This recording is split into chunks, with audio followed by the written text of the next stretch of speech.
So I wanted to talk with you a little bit more about these COVID-19 vaccines that we've got. Again, Moderna, Pfizer, and Johnson & Johnson are the three that are available. Moderna and Pfizer are very, very similar. It's a two-shot series.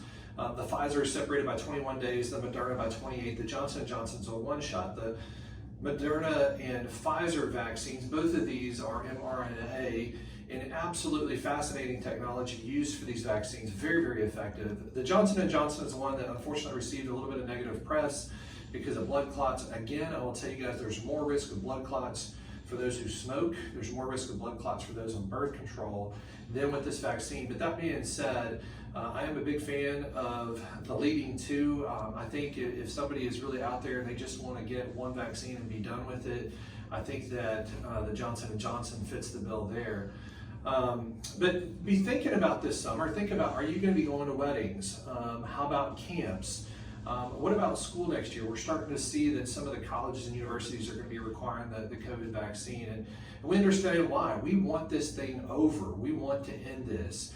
And we have seen really good immunity protection from the vaccines. In fact, the immunity from the vaccines is lasting longer than people who have had the illness. In fact, we've known people who've had the illness more than once. As far as how long does it last? Well, so far, the people who have been immunized, it's continuing to last. And will there need to be booster doses? It's suspected so, but we don't know for sure. As far as side effects go, it's interesting to me when I get in this discussion, these are some of the most hawkishly watched vaccines ever developed. And so far, the side effect profile is amazingly low. And I can absolutely assure you that there's no comparison between the side effects of getting the illness and any potential side effects from the immune protection provided from the vaccine. Two questions that oftentimes get, one has to do with, is it too soon? And to that I would say, is the concern about the development, and I would say everyone who has asked me that question about too soon, that is really what the question is. But there's a few things, this is really neat. We knew the genetic code for COVID-19 the end of January 2020. And when the pharmaceutical industry learned that genetic code, immediately they began taking that code and trying to implement it into a vaccine that would be used. So first, we knew the genetic code, that's the science. Second, we have multiple pharmaceutical companies who have what are called vaccine platforms. Think of a vaccine platform like a series of Lego building blocks to create a vaccine. These are pieces that are already in place, and they just have to figure out the part that they can insert into the platform they already have in development and then test it to see if it works. So we had the code, we've got the vaccine platforms, and then the question is the money. And oftentimes pharmaceutical companies have to take enormous risk financially to determine if a vaccine is going to work, going through the different phase trials. One of the things that happened last year that has been reported was Operation Warp Speed. This was the then president's attempt to get a vaccine prior to the election. And by paying the vaccine companies on their platforms to develop a working vaccine, he took away any of the financial risk. So all the vaccine companies got paid whether or not they developed something that would work.